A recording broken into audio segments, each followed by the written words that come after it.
Praise the Lord, Church Connect Global. We welcome you to our fellowship today. We always say this is the day the Lord has made. We rejoice and be glad in it. It doesn't matter where we find ourselves and what kind of time we are in. God is always on the throne and he is watching over us. He is our maker and he is always with us. He makes every new day for us to rejoice and be glad in it. Hallelujah. So today I am going to share a word from the book of Romans chapter 15, chapter 8, sorry. Romans chapter 8 from verse 15 to 19. I'm going to share the word from there. Romans chapter 8, verse 15 to 19. Hallelujah. I read Romans chapter 8, verse 15 to 19.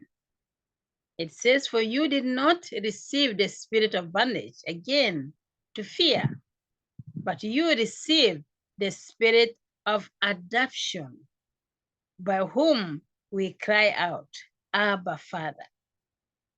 The Spirit himself bears witness with our spirit that we are the children of God. And if children, then heirs of God, and joint heirs with Christ, if we indeed we suffer with him, that we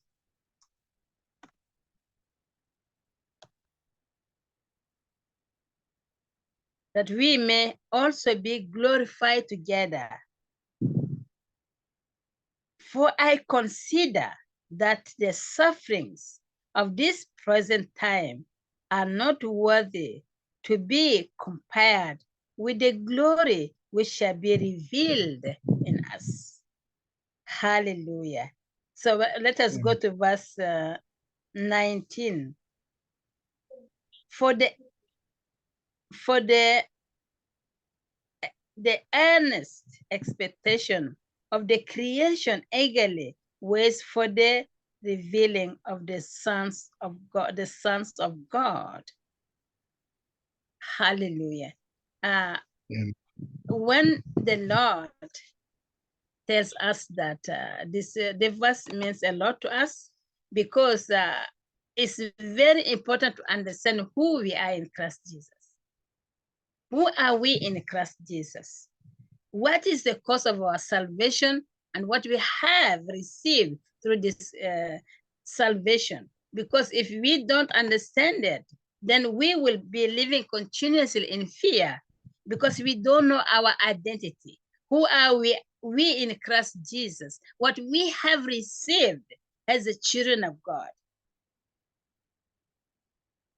So we say the Bible say in verse 15 here that for you did not receive the spirit of bondage again to fear, but you received the spirit of adoption, by whom we cry out, Abba, Father.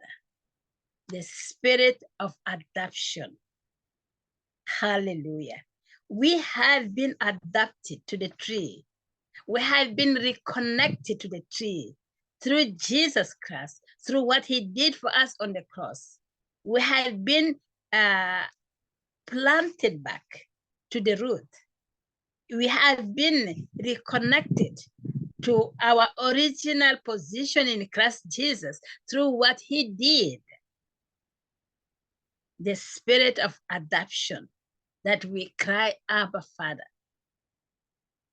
See yourself as already somebody that co-hire with Jesus Christ through what he did for us on the cross. We have been adopted. We have been reconnected. We have been replanted to the tree of life. Because through Adam, we fall out because of the sin. But because God so loved the world, and he did not want us to perish, he sent his only begotten son, that we who believe in him will receive eternal life. And the Bible is telling us that we have received the Spirit of God, not to fear, and we can cry, Abba, Father. Abba, Father. Hallelujah. So what are we doing with this adoption? Because, for example, we live in Europe, where like people in poor children in Africa can suddenly be adopted by a European, by other people. So when they're adopted, they live with this family and they call them their parents. Their address has been changed. They don't belong anymore to the real biological parents. So they change a new address, new place to live. But this is just the earthly level of understanding the adoption. But what was accomplished through Jesus to us is reconciling us to the tree of life, bringing us back to the original purpose of God in our life. That's why in the Garden of Eden, after the creation, when God created everything, he said, let us make man in our own image, in our own likeness. And the Bible says every evening, God was coming to fellowship with Adam. This connection, that was what he was meant, to fellowship, to have this relationship with man, his image, his likeness.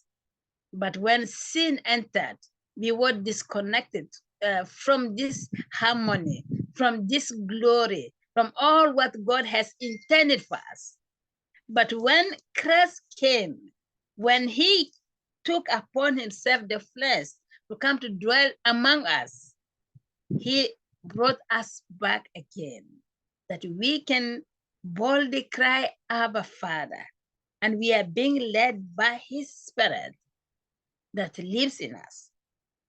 Think about that, brothers and sisters. Many people doesn't understand this basic truth. They think Christianity is just a theory or something there, but it's a reality. There is life. When we receive Christ Jesus, we receive life in us. That's why he said the words I speak as spirit and life. It's not just a theory. It's not something to play with. Let us begin to see ourselves as the co-highest together with Jesus, having the same authority. That's why he said, I have been given the power in heaven and earth. Go therefore out and preach the gospel. And he also said, he who believes in me will do greater things more than what I have done. That shows us that when we believe in him, we have greater access to the throne of God to do greater things if we only believe. What can cause us to be effective in this life is faith in God no matter what. There's always setbacks coming. There's always disappointment coming, but our faith should not be waver. We have to stand strong in our faith, knowing that our identity is not of this world. We are not being measured by the standard of this world. We have life eternal in us. Christ himself has come to dwell within us by his Spirit. So he has set in spirit that we can cry, Abba, Father. And the Bible also says that he helps us how to pray. The Spirit helps us how to pray because we don't know how to pray.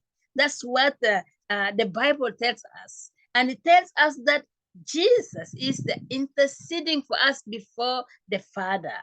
Before even he went to the cross, he was interceding. He was interceding. But he said, not my will, but let your will be done in my life. And before he went to be arrested, he prayed for us.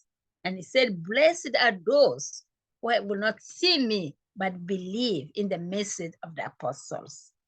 Hallelujah. What a privilege to be called the children of God. Replanted to the tree of life. We have life eternal. Those who doesn't have Christ in themselves, doesn't believe in Christ, they have a limited sight about this life. Oh, thank you, Jesus. They have a limited side about who they are, because they define themselves based on what they can achieve in their own strengths. And when this fails them, some commit suicide because they don't have other hope. They depend on themselves, they depend on their strengths to achieve things. But for us, we are the sons of God through the works of Jesus on the cross. Hallelujah.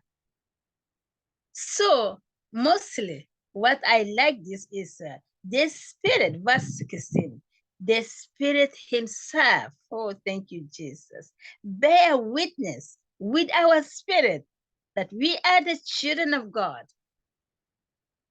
No deny, the Spirit of God bears witness that we are the children of God. Amen. Because when we receive Jesus, life is installed to us, life is everlasting. Then the Spirit of God bears witness with our spirit that we are the children of God.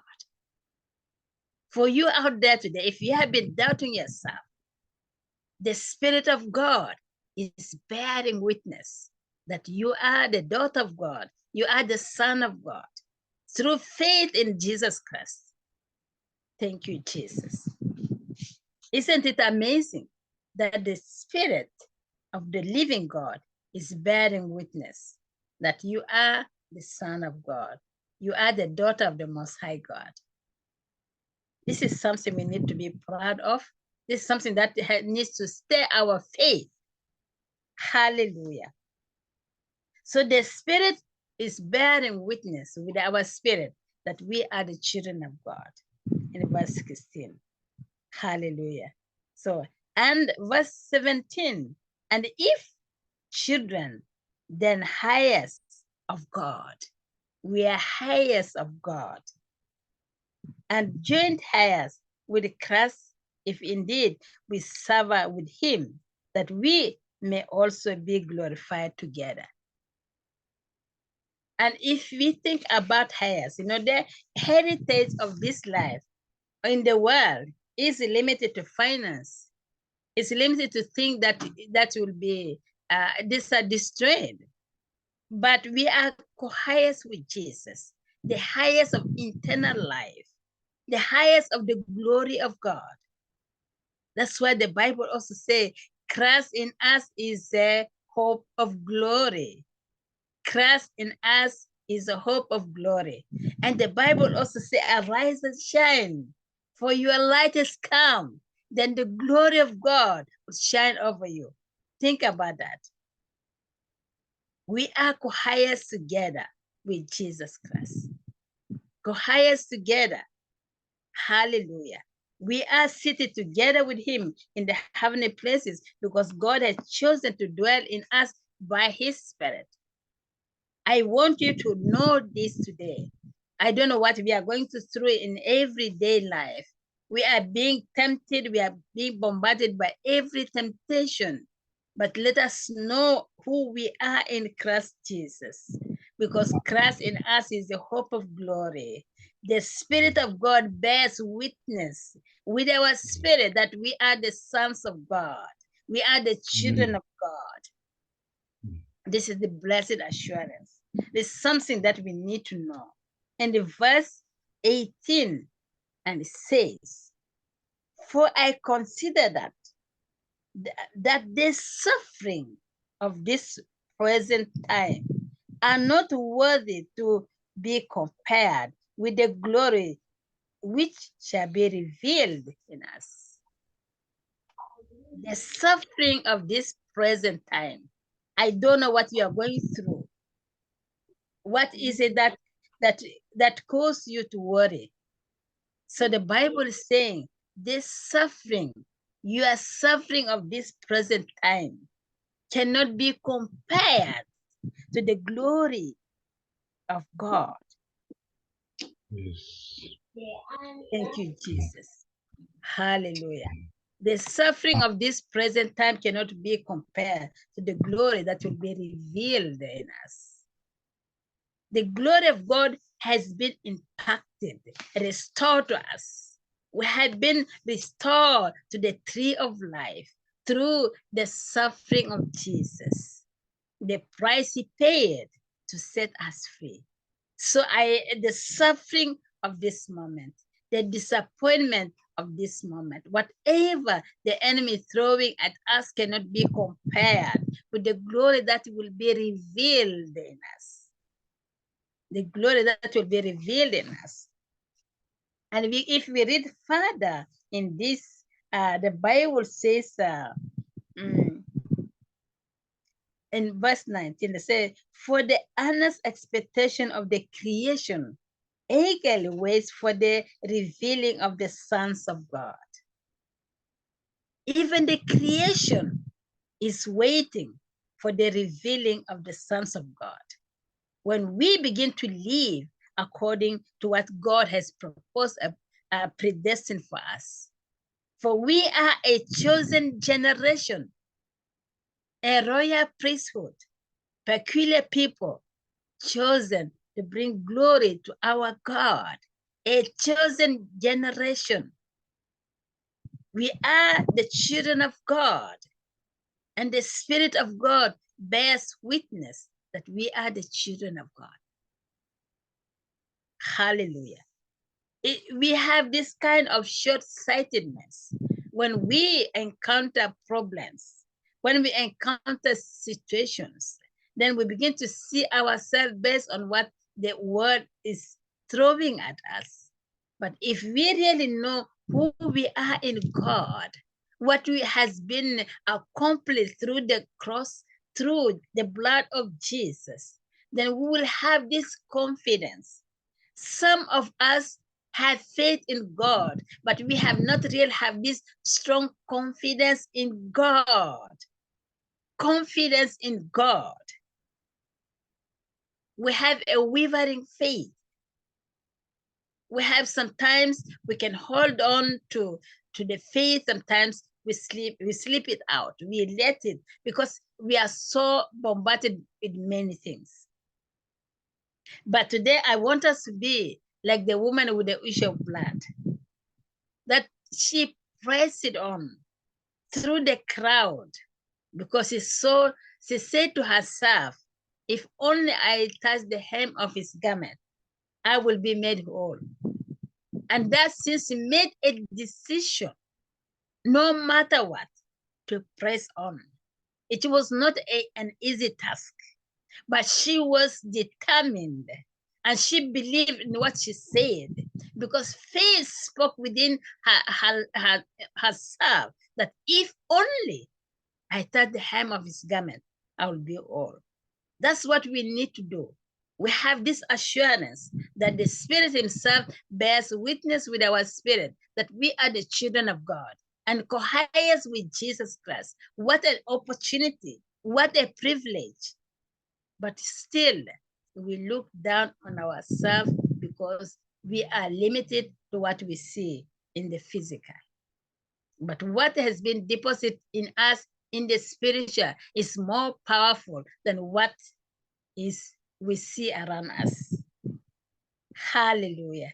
The Bible says, greater is he who is in me than he who is in the world. Can we say this with confidence and holding to it no matter what? Because that's where we begin to accomplish, God begin to accomplish his purpose through us. That's why the Bible also says, without faith, it is impossible to please God. They say because of faith, the elders receive good reports. Now today we have heard that we are co-heirs together with Jesus Christ. We have been adopted. We have been replanted to the tree of life. And the Spirit of God himself bears witness with our spirit that we are the sons of God. We are the children of God. We have this assurance. But what is limiting us? Still yet looking at things around us and still sinking to the fear of this world. It said we have received the Spirit of God, not to live in fear. Why should we always fear about everything? Anxiety, we are anxious for many things.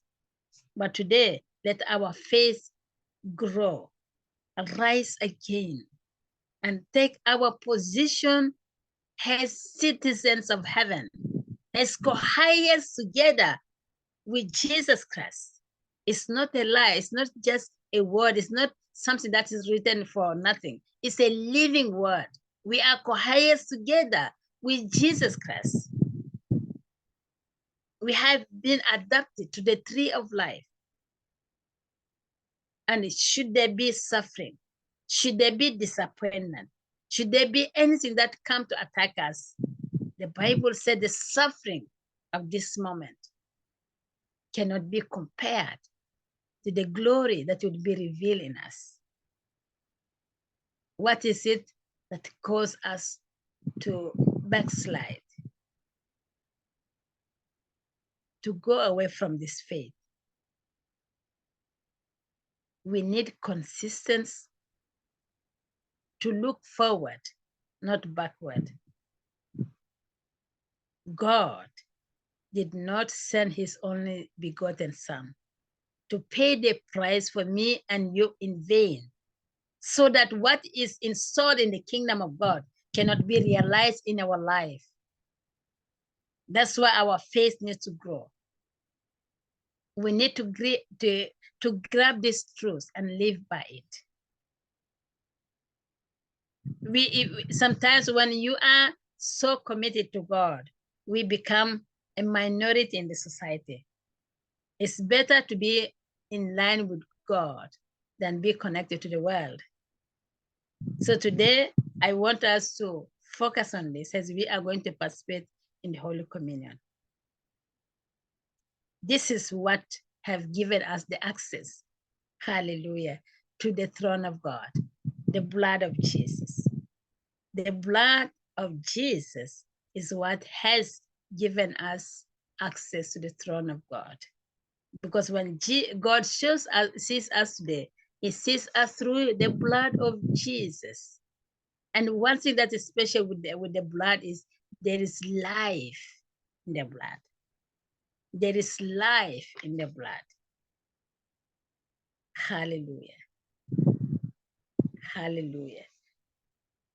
Thank you, Jesus, for this evening as you have brought us again to open the eyes of our understanding, to know our identity in you, that we are co-heirs together with you. We have been adopted to the tree of life. And even the Spirit bears witness with our spirit that we are your children. Lord, help us to understand this. Give us the knowledge and understanding and faith to hold on to this truth. It is the same message the apostle received when he was able to pass on to us. And Lord, it's our time to hold on the torch and pass it to the next generation. We pray this evening for you to increase our faith at this time so we can still continue to live and meditate on this truth and believe in it. In the name of Jesus, I pray. Amen. Hallelujah.